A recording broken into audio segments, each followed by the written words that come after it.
महान सम्राट बळीराजा, तथागत सिद्धार्थ गौतम बुद्ध, चंद्रगुप्त मौर्य, सम्राट अशोक, महात्मा बसवेश्वर, संत नामदेव, संत कबीर, संत रविदास, संत तुकाराम महाराज, राष्ट्रसंत गाडगे बाबा, संत भगवान बाबा, जिजाऊ शिवराय, संभाजी महाराज, छत्रपती शाहू महाराज,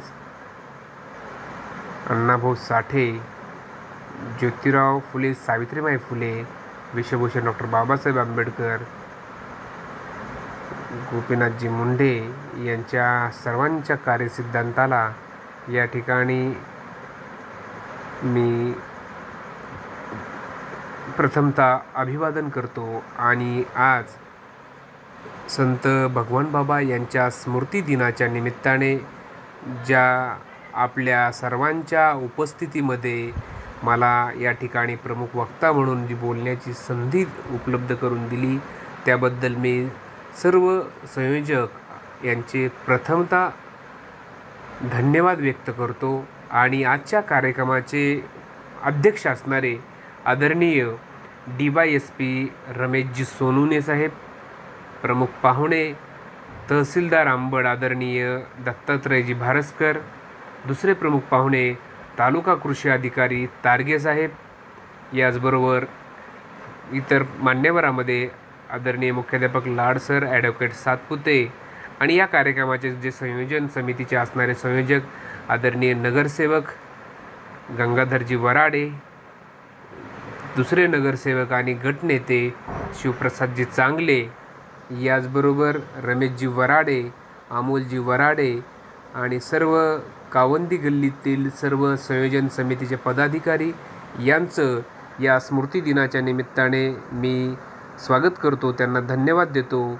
आणि संत भगवान बाबांच्या जीवनचरित्रावरती आणि आजची काय प्रासंगिकता आहे या संदर्भाने अगदी थोडक्यामध्ये या ठिकाणी आपली भूमिका मांडतो. संत भगवान बाबा यांचा जन्म 29 जुलै 1896 सुपे सावरगाव, तालुका पाटोदा, जिल्हा बीड या ठिकाणी तुबाजी साणप आणि कौतिकाबाई या दाम्पत्याच्या पोटी झालेला आहे, हे आपल्याला सर्वांना ज्ञात आहे. याचबरोबर अतिशय बालपणामध्ये तल्लख बुद्धिमत्ता असणारा हा तरुण, ज्याचं 4थीपर्यंत शिक्षण हे गावातच म्हणजे सुपे सावरगावमध्ये झालं. 5वी ते 7वीच्या शिक्षणासाठी मामाच्या गावाला म्हणजेच लोणी या ठिकाणी जे त्यांचा आजोळ आहे त्या ठिकाणी त्यांनी 7वीपर्यंत शिक्षण घेतलं. आणि त्यानंतर वारकरी कसे झाले हा सगळ्यात महत्त्वाचा विचार. गावामध्ये दिंडी आल्यानंतर आषाढी एकादशीच्या निमित्ताने आलेली दिंडी जी गावातले काही वारकऱ्यांना घेऊन जायची ती गीते बाबांची दिंडी, त्या दिंडीमध्ये बाल असणारे आमचे जे भगवान बाबा आहेत ते भगवान बाबा त्या बाल दिंडीमध्ये सहभागी झाले. आणि भगवान बाबांचं जे मूळ नाव आहे ते आहे आबाजी, म्हणजे आबाजी तुबाजी साणप.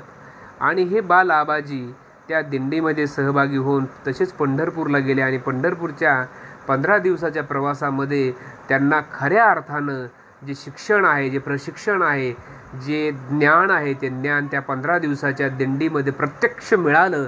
आणि या प्रत्यक्ष ज्ञानाच्या संपन्नतेवर, अनुभवावर त्यांनी तुळशीची पवित्र माळ आपल्या गळ्यामध्ये घातली आणि त्यांनी वारकरी म्हणून त्यांची जी सुरुवात आहे ती वारकरी म्हणून सुरुवात झालेली आहे. जसं आधी वसली पंढरी मग वैकुंठ नगरी या उक्तीप्रमाणे पंढरपूरच्या पांडुरंग विठ्ठलाचं त्यांचं दर्शन आणि त्यांचा जो अनुग्रह त्यांना झाला, ज्या पांडुरंगाच्या ठिकाणी 18 पगड बहुजन समाजाची लोक बिनदिक्कतपणे कोणतंही कर्मकांड न करता, कोणतंही हार फूल नारळ किंवा इतर कोणताच जे कर्मकांडाचं लागणारं जे पदार्थ आहे ते कोणतेही पदार्थ न लागता सरळ कुणीही त्या ठिकाणी पांडुरंग विठ्ठलाचं दर्शन घेऊ शकतो. आणि तसंच जी भावना संत भगवान बाबांच्या अंतःकरणामध्ये त्या निमित्ताने स्फुरण पावली आणि म्हणून बोले तैसे चाले त्याची वंदावी पाऊले, अंगे झाडीनं अंगण त्याचे दास्यत्व करीन, त्याचा होईन किंकर उभा ठाकोनी जोडून कर, तुका म्हणे देव त्याचे ठाई माझा भाव. याप्रमाणे पांडुरंग विठ्ठलाच्या ठिकाणी संत भगवान बाबांचा भाव निर्माण झाला आणि त्यांनी त्याप्रमाणे वर्तन केलं. परत आल्यानंतर स्वतःच्या घरी न जाता आपल्या मित्रांना सवंगड्याला मंदिरावरती त्यांनी झालेला 15 दिवसाचा वृत्तांत सांगितला. आईवडिलांना आग्रह केला की तुम्हीसुद्धा आता वारकरी म्हणजेच माळकरी होणं गरजेचं आहे आणि माळकरी होऊन तुम्ही तुमचं जे आईवडिलांना उपदेश करणारा, आईवडिलांना त्या पद्धतीनं वागणूक करायला प्रयुक्त करणारा म्हणजे खऱ्या अर्थानंच आपल्या आईवडिलांनाही त्यांनी वारकरी विचारांच्या प्रवाहामध्ये आणलेलं आहे. हे सगळ्यात महत्त्वाचं आहे. याचबरोबर ह्या बाल असणाऱ्या आबाजीला ज्यावेळेस माणिक बाबा होते आणि ते माणिक बाबा हे नारायणगडाचे महंत होते. नारायणगडावरती त्यांनी माणिक बाबांनी ज्यावेळेस बाल असणाऱ्या आबाजीला पाहिलं आणि त्यांनी त्यांच्या वडिलांना सांगितलं की काय करा, आबाजीला माझ्याकडं पाठवून द्या, माझ्याकडे राहू द्या, मी त्याला काही शिक्षण वगैरे देतो. आणि त्या ठिकाणी आबाजी त्या ठिकाणी राहू लागले. एके दिवशी काही दिवस लोटल्यानंतर बंकट स्वामी जे नेकनूर जे होते आणि ते आळंदीला चालले होते, त्यांनी या बाल आबाजीला पाहिलं आणि ते म्हटले माणिक बाबांना की हा जो मुलगा आहे हा खूप हुशार दिसतोय, मी याला वारकरी शिक्षणासाठी आळंदीला घेऊन जातो, तुमची परवानगी असेल तर. माणिक बाबांना बंकट स्वामीचा जो शब्द आहे तो शब्द टाळता आला नाही आणि माणिक बाबांनी त्यांना बंकट स्वामीला सांगितलं की काही हरकत नाही. बंकट स्वामी बाल आबाजीला घेऊन आळंदीला गेले. आळंदीला गेल्यानंतर त्या ठिकाणी बाल आबाजीने वारकरी जे संप्रदायाचं जे शिक्षण आहे त्या शिक्षण अतिशय उत्तम पद्धतीने काबीज केलं. त्यात ते निपुण झाले आणि नंतर ज्यावेळेस त्या ठिकाणी पुन्हा ते गडावरती आले आणि कालांतराने काही दिवसांनी ज्यावेळेस माणिक बाबाची प्रकृती थोडी खालावली आणि अशातच त्यांचं निधन झाल्यानंतर जो नारायणगड आहे त्या नारायणगडाचं संस्थानाचं कारभार कुणी बघावा, तिथं कोण महंत असावं, तर ती जबाबदारी पर्यायानं सगळ्या याच्यामधून ही प्रमुख शिष्य म्हणून संत भगवान बाबावरती आली होती. आणि ज्यांना जे भगवान बाबा हे नाव दिलेलं आहे ते माणिक बाबांनी दिलेलं आहे. आबाजीचा संत भगवान बाबा किंवा भगवान हे नाव आबाजीला म्हणजे संत भगवान बाबांना देण्यात आलं आणि म्हणून संत भगवान बाबा त्या पद्धतीने जे मार्गक्रमण आहे ते मार्गक्रमण करू लागले. गडावर आल्यानंतर त्यांनी जो संत नामदेवांचा जो उपदेश होता की नाचू कीर्तनाच्या रंगी ज्ञान दीप लावू जगी, तो संदेश स्वतःच्या आचरणातून अनुभवातून त्यांनी समृद्ध करण्याचा प्रयत्न केला. आणि संतांनी जे सांगितलं होतं की झाडू संतांचे मार्ग आड राणे भरले जग, आणि संतांचा विचार जो हा मानवमुक्तीचा विचार होता, जो सर्वांना जोडण्याचा विचार होता, अज्ञान चमत्कार कर्मकांड याला नष्ट करणारा विचार होता, तो विचार संत भगवान बाबांनी आपल्या आचरणामध्ये आणला. आणि त्या ठिकाणी गडावर जमवावे भाविक लोक, काढावी दिंडी पंढरीस, वारकरी व्हावे जगा उद्धारावे, अज्ञानीस लावावे सन्मार्गाला, ही शिकवण संत भगवान बाबांनी आपल्या कारकिर्दीमध्ये लोकांना देण्यासाठी सतत प्रयत्नरत राहिले. अज्ञानी लोकांना त्यांनी सन्मार्गाला लावण्यासाठी प्रयत्न केला. आणि सर्वात महत्त्वाचं सुपे सावरगावला ज्यावेळेस त्यांचं पहिल्यांदा कीर्तन झालं, त्या कीर्तनामध्ये त्यांनी घेतलेला जो अभंग आहे तो फार महत्त्वाचा आहे आणि त्यावरतीच केलेलं जे विश्लेषण आहे ते सुद्धा फार महत्त्वाचं आहे. त्याच्या विश्लेषणामध्ये ते म्हणतात की सत्य शोधू जाता पोथी पुराणात, तो एक पाखंडी समजावा, सत्य तुझ्यापासी होय अंतर्यामी, जाणी जे दुःख इतरांचे. ह्या विश्लेषणामध्ये निश्चितपणे की सत्य शोधण्यासाठी तुम्हाला पोथी आणि पुराणात जाण्याची गरज नाही. पोथी पुराणात तुम्हाला सत्य मिळणार नाही, ते पाखंड आहे. ते तसं शोधणं म्हणजेच पाखंड आहे. आणि सत्य शोधण्यासाठी स्वतःमध्ये डोकून पहा, स्वतः विचार करा, स्वतः बघा की जे लोकांचं जे दुःख आहे ते लोकांचं दुःख दूर करण्यासाठी, त्यांचं दुःख जाणून त्यावरती उपाय करण्यासाठी तुम्ही पुढाकार घ्यावा. अशा पद्धतीचा उपदेश त्यांनी लोकांना केला. आणि याचबरोबर आपल्या उपदेशामध्ये त्यांनी दारू पिऊ नका, मांसाहार करू नका, व्यसने करू नका, दुर्गुणापासून दूर राहा आणि चारित्र्य सांभाळा, ही शिकवण आपल्या कीर्तनामध्ये, आपल्या वर्तनामध्ये, आपल्या प्रवचनामध्ये, लोकांना करायच्या उपदेशामध्ये सतत देत राहिले. आणि त्यामुळे त्यांना मानणारा त्या काळामध्ये फार मोठा वर्ग त्या ठिकाणी निर्माण झाला. ज्यावेळेस परिसरामध्ये भिल्ल, पारधी, कैकाडी, टकारी, वंजारी आणि बंजारा या गुन्हेगार भटक्या ज्या जमातीचा शिक्का ज्यांच्यावरती पडला होता, अशांना त्यांनी कायदेशीररित्या त्यांना त्यामधून सुटका करण्यासाठी आणि त्यांच्यामध्ये एक आत्मविश्वास जागा करून त्यांनाही जो नियमित जो प्रवाह आहे त्या प्रवाहात आणण्यासाठी त्यांना प्रयत्न केला. त्यासाठी त्यांना कसण्यासाठी जमिनी दिल्या, ज्या जमिनीवरती ते आपली उपजीविका भागू लागले. आणि हे जे बाकीचे जे त्यांचे जे कृत्य आहे ते कृत्य पर्यायाने थांबलं, ही फार महत्त्वाची बाब आहे. याचबरोबर संत भगवान बाबांनी घोड्यावरून सगळ्या महाराष्ट्र पिंजून काढला होता. महाराष्ट्राबरोबरच त्यांनी त्या काळामध्ये मध्य प्रदेशमध्ये सुद्धा गेले होते. परंतु त्यांचं जे कीर्तन होतं, त्यांचं जे प्रबोधन होतं, त्यांचं जे मार्गदर्शन होतं हे फार महत्त्वाचं आणि मौलिक होतं. कर्मकांड कमी होऊन लोकांमध्ये जागृती व्हावी या असा त्यांचा उद्देश होता. बोगलवाडी तालुका धारूर या ठिकाणी महालक्ष्मी याची यात्रा असते आणि महालक्ष्मीच्या यात्रेमध्ये मरी आई जी देवी आहे तिला रेडा कापला जायचा आणि रेड्याचा बळी दिला जायचा. यावेळेस संत भगवान बाबांना हे सगळं बिलकुल आवडलं नाही. त्या ठिकाणी असणारे जे पोतराज आहेत किंवा त्या ठिकाणी असणारे जे पुजारी आहेत त्यांनी सतत वारंवार त्यांना सांगून त्यांचं प्रबोधन केलं आणि त्यांना सांगितलं की प्रथा बंद व्हायला पाहिजे. लोकांना ते पटलं आणि लोकांनी ती प्रथा बंद केली. यानंतर मिडसावंगी तालुका पाथर्डी या ठिकाणी सिद्धनाथ मंदिर होतं. त्या सिद्धनाथ मंदिरामध्ये कोंबड्या बकरे यांचा बळी दिला जायचा.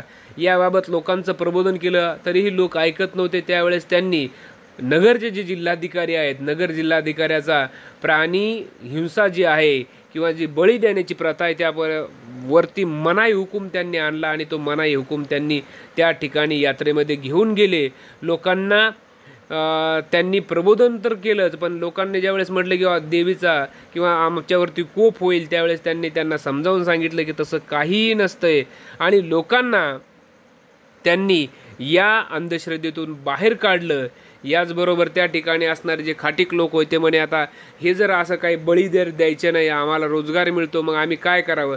त्यावेळेस परिसरात असणारी 20 एकर जमीन त्यांनी त्या खाटकांना दिली आणि सांगितलं की ही कसा आणि तुम्ही याच्यावर तुमची उपजीविका भागा. म्हणजे फार महत्त्वाचं जे रोल आहे, महत्त्वाची भूमिका संत भगवान बाबांनी त्या काळामध्ये राबवलेली आहे. याचबरोबर त्यांनी शाळा आणि वसतिगृह यासाठी जी महात्मा फुलेंनी शाहू महाराजांनी जी चळवळ पुढं नेली होती त्या चळवळीला खऱ्या अर्थानं संत भगवान बाबांनी पुढं नेण्यासाठी प्रयत्न केले असं म्हणता येईल. कारण संत गाडगे बाबांचा त्यांच्यावरती फार मोठा प्रभाव आहे असंही आपल्याला म्हणता येईल. याचबरोबर संत भगवान बाबांच्या कार्यक्रमामध्ये खोकरमोहा तालुका शिरूर या ठिकाणी एक वसतिगृह त्यांनी चालू केलं आणि त्या वसतिगृहाचं जे उद्घाटन आहे तत्कालीन जे मुख्यमंत्री होते वसंतराव नाईक यांनी केलेलं आहे. हे आपल्या सर्वांना ज्ञात आहे. संत भगवान बाबांना शिक्षणाचं महत्त्व पटलं होतं आणि म्हणून त्यांनी मती नीती गती आणि वित्त याबरोबर स्वाभिमान येण्यासाठी जसं राष्ट्रपिता ज्योतिराव फुले म्हणतात की शिक्षण हे महत्त्वाचं आहे, त्याच पद्धतीने संत भगवान बाबांना हे पटलं होतं आणि म्हणून त्यांनी त्यांचा प्रसिद्ध असा अभंगच त्यांनी स्वतः स्वरचित अभंग आहे की माझ्यापेक्षा थोर शोधावा मास्तर नसे जेथे 4थीपर्यंत शाळा घाला दुसऱ्या शाळेत सत्वर. जेथे 4थीपर्यंत शाळा आहे आणि पुढची शाळा नाही तर त्यांनी तशा 5वीच्या ठिकाणी ज्या ठिकाणी शाळा आहे त्या ठिकाणी विद्यार्थ्यांना आपल्या पाल्यांना प्रवेश द्यावा, त्याला शाळेत घालावा असा आदेश संत भगवान बाबा देतात. ही फार महत्त्वाची गोष्ट आहे. मध्य प्रदेशमध्ये इंदोर या ठिकाणी साहेबराव घुले यांच्याकडे ते गेले होते. त्या ठिकाणी त्यांचं जवळपास 2.5 दिवस जो कीर्तनाचा जो कार्यक्रम आहे तो कीर्तनाचा कार्यक्रम त्या ठिकाणी संपन्न झाला आणि त्या ठिकाणी सुद्धा खूप मोठी जी चळवळ आहे लोकांना उपदेश संत भगवान बाबांनी केलं. अनेकांनी त्यांना अनुयायित्व त्यांचं स्वीकारलं. ही फार महत्त्वाची आपल्यासाठी गोष्ट आहे. अशातच नारायणगडाच्या विकासामध्ये संत भगवान बाबांची भूमिका फार मार्मिक आणि महत्त्वाची हे लक्षात आल्यानंतर अनेकांना त्याची पोटदुखी होऊ लागली आणि म्हणून संत भगवान बाबा ज्या गडावरती होते त्या गडावरून त्यांना काढून देण्यासाठी साम दाम दंड भेद असे षड्यंत्र रचले गेले. संत भगवान बाबांचं चरित्र बदनाम करण्यापर्यंत सुद्धा अनेक प्रयत्न झाले, पण संत भगवान बाबा यातून सगळ्यातून सावरले. ज्यावेळेस नानासाहेब पाटील साताऱ्याहून आले त्या नानासाहेब पाटलांना त्यांना काढून देण्यासाठी आले होते, परंतु त्यांनी हे सगळं बघितल्यानंतर त्यांचं मत परिवर्तन झालं. परंतु संत भगवान बाबांचा जो छळ आहे तो छळ काय थांबत नव्हता. 1933ला एका महिलेला संत भगवान बाबावरती त्यांचं चरित्र बदनाम करण्यासाठी पाठवलं, परंतु संत भगवान बाबावरती संत तुकाराम महाराजांची शिकवण होती की परस्त्रिया सदा बहिणी माया, आणि त्या पद्धतीने संत भगवान बाबांनी तो दर्जा दिला आणि म्हणून त्यातून ते त्या गोष्टीचं चारित्र्याचं जे त्यांचं आहे ते फार महत्त्वाचं आहे. त्यामुळं त्यांच्यावरती काही प्रभाव झाला नाही आणि त्या स्त्रीला माघार घ्यावी लागली, ही फार महत्त्वाची गोष्ट आहे. आणि ह्या त्रासामध्ये संत भगवान बाबांना हा त्रास होऊ लागला की हे सगळे जे आहे सामदाम दंडभेद करून ही जी व्यवस्था आहे व्यवस्था त्यांना त्रास देऊ लागली. मग त्यांच्या लक्षात आलं की संत तुकाराम महाराजांना सुद्धा या लोकांनी असाच त्रास दिला होता. जसं संत तुकाराम महाराज म्हणायचे, छळता ती मज करिता कीर्तन सीन वाटे बहु त्या काळीचा, करावे अनेकांचे घात खोडी काढून पंडित. हे सगळे माझा घात करण्यासाठी हे जे मला त्रास देतात, हे संत तुकारामांचे बोल संत भगवान बाबांना सुद्धा लागू होऊ लागले. अशातच संत भगवान बाबांचा जो नारायणगडाचा जो वाद आहे तो कोर्टामध्ये कोर्ट कचेऱ्या झाल्या आणि त्याच्यानंतर संत भगवान बाबांना कायदेशीर सल्ल्यासाठी महाराष्ट्रामध्ये कोण असा व्यक्ती आहे की जो आपल्याला कायदेशीर मदत करू शकतो, आणि त्यांच्या पुढं अचानक काही त्यांच्या सहकार्यांनी त्यांना सांगितलं की विश्वभूषण डॉक्टर बाबासाहेब आंबेडकर तुम्हाला या संदर्भाने मदत करू शकतात, मार्गदर्शन करू शकतात. या दोघांची संत भगवान बाबा आणि विश्वभूषण डॉक्टर बाबासाहेब आंबेडकरांची भेट झाली. भेटीमध्ये अनेक विषयावरती चर्चा झाली आणि सगळे डॉक्युमेंट्स कागदपत्र वगैरे सगळं बघितल्यानंतर संत भगवान बाबांना डॉक्टर आंबेडकरांनी सल्ला दिला की तुम्ही पर्यायी गड निर्माण करा, आणि म्हणून त्यांनी तो गड सोडला आणि पर्यायी गड म्हणजे जो भगवानगड आहे त्या भगवानगडाच्या उभारणीला 1951ला सुरुवात केली. 7 वर्षे त्यांनी त्यासाठी परिश्रम घेतले आणि 1 मे 1958ला भगवानगड तयार झाल्यानंतर त्या ठिकाणी विठ्ठल आणि रुक्मिणीची मूर्ती त्या ठिकाणी स्थापन केली. इतर कोणत्याही देवी देवताची 33 कोटीपैकी कुणीच नाही, फक्त विठ्ठल आणि रुक्मिणीची मूर्ती त्यांनी त्या ठिकाणी स्थापन केली. आणि त्यामागं कारण होतं जसं संत नामदेव म्हणायचे की आमचा एक विठ्ठल प्रचंड, इतर देवाचं न पाहू तोंड, आम्हा एकविध भाव, इतरा कडाण म्हणू देव. ही जी शिकवण आहे ही शिकवण संत भगवान बाबांनी संत नामदेवांपासून स्वीकारली असं म्हणता येईल. त्याही पुढं संत तुकाराम महाराज म्हणायचे की आमचा एक विठ्ठलची खरा, बाकीचा पसारा वावगाची. एक विठ्ठलच हा खरा आहे, बाकीचा सर्व पसारा आहे. ही बाब निश्चितपणे संत भगवान बाबांच्या आचरणामध्ये आली आणि त्यांनीही जसं की आमच्याकडं फक्त विठ्ठला वाचून ब्रह्म जे बोलती ते वचन संती मानू नये, विठ्ठलाशिवाय जे दुसरं काही बी जे बोलतात ते संताचं वचन नाही आहे. ही जी शिकवण आहे ती सर्व आजच्या प्रसंगी आपण सर्वांनी तिला आत्मसात करणं, ती समजून घेणं महत्त्वाचं आहे की एक विठ्ठलच आमचा प्रचंड आहे, इतरांचं. आणि मग आम्ही जे 18 पगड जे बघत आहोत की ज्या अनेक 33 कोटींच्या लाटेमध्ये अनेक दगडा मातीचे धोंड्याचे जे तयार झालेले आहेत त्या बाबतीतही आम्ही थोडासा विचार करणं फार महत्त्वाचं आहे. या प्रसंगी अगदी संत नामदेवांचा अभंग सांगून नामा म्हणे ऐसे संप्रदाय मिळूनही धरा पाय विठोबाचे. सगळे मिळून तुम्ही काय करा तर त्या विठोबाचे पाय धरा, विठोबा आहे एकमेव आहे. ही गोष्ट संत भगवान बाबांच्या सुद्धा लक्षात आली. त्यांनी शाळा वसतिगृह याचबरोबर लोकांना संस्कार करण्यासाठी सतत प्रयत्न करत राहिले. संत भगवान बाबांच्या आयुष्यामध्ये एकही चमत्कार नाही जे सांगतात की ते नदीवरती चादर आथरली आणि त्यावर तरंगून वगैरे गेले किंवा त्यांनी मग लिंग कापलं वगैरे. ही सर्व चमत्कार जसं संत तुकाराम महाराजांच्या बाबतीत काही चमत्कार घुसवलेले आहेत तशाच पद्धतीचे चमत्कार घुसवलेले आहेत. तसं काहीही नाही. संत भगवान बाबा हे विज्ञानवादी विचारांचे आणि फक्त एका जातीचे नाहीत तर 18 पगड बहुजन समाजाला जोडणारे, सगळ्या जाती धर्मांना एकत्र करणारे, सर्व जाती धर्माच्या लोकांना प्रबोधित करणारे असं हे व्यक्तिमत्व होतं. त्यांना एका जातीमध्ये आपण कदापि बंदिस्त करता कामा नाही आहे. त्यांचं जे काम आहे ते जातीच्या बाहेर आहे आणि ते सगळ्या बहुजन समाजाला जागृतीसाठीचं त्यांचं काम आहे. ही गोष्ट आपण या निमित्ताने ध्यानात घ्यावी ही प्रसंगी विनंती करेल. आणि अचानक प्रवासात असताना, प्रबोधनाच्या कार्यक्रमात असताना 19 जानेवारी 1965ला संत भगवान बाबांना कान्हेरीच्या ठिकाणी अचानक छातीमध्ये त्यांच्या दुखू लागलं. दवाखान्यात उपचार करण्यासाठी त्यांना सुरुवातीला नगरला आणलं गेलं. नगरला त्यांच्या ट्रीटमेंट सुरू झाली. पुन्हा नंतर असं लक्षात आलं की त्यांना हृदयविकाराचा झटका आला आणि हृदयविकाराचा झटका आल्यानंतर पुढच्या उपचारासाठी रुबी हॉल पुणे या ठिकाणी त्यांना ॲडमिट केलं आणि कालांतराने म्हणजेच 19 जानेवारी 1965ला रुबी हॉल पुणे या ठिकाणी संत भगवान बाबांचं निधन झालं. ही गोष्ट म्हणजे फार दूरची नाही आहे. फक्त एक 50 वर्षापूर्वी म्हणजे 1965ला संत भगवान बाबांचं दवाखान्यामध्ये निधन झालेलं आहे. ही गोष्ट आम्ही जाणून घेणं फार महत्त्वाचं आहे. आणि ते माणूस आहेत, त्यांच्या सगळ्यात महत्त्वाचे तुमच्या माझ्यासारखा संघर्ष त्यांना करावा लागलेला आहे. या गोष्टीची आम्ही जाणीव ठेवणं फार महत्त्वाचं आहे. या निमित्ताने याच्या कार्यक्रमाचे जे सगळे संयोजक आहेत त्यांनी हा असा सुंदरसा हा कार्यक्रम घडवून आणला, त्याबद्दल मी निश्चितपणे त्यांचे कौतुक करतो.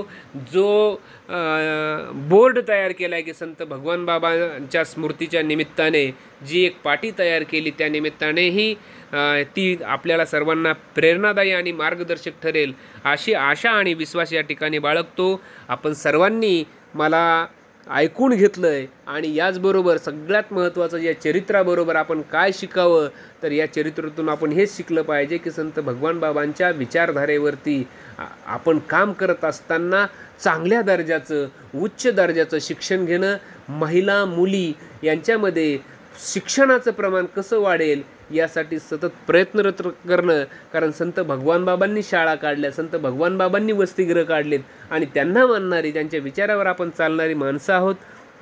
म्हणून उत्तम दर्जाचं शिक्षण घेऊन उत्तम दर्जाच्या नोकरीसाठी आपण किंवा एक उत्तम नागरिक म्हणून पुढे येण्यासाठी आपण प्रयत्न करावा अशी मी या निमित्ताने विनंती करेल. आपण सर्वांनी या ठिकाणी मला शांतपणे ऐकून घेतलं त्याबद्दल आपले मी या ठिकाणी आभार व्यक्त करतो. आपल्या ऋणाईत राहतो आणि थांबतो. जय भगवान.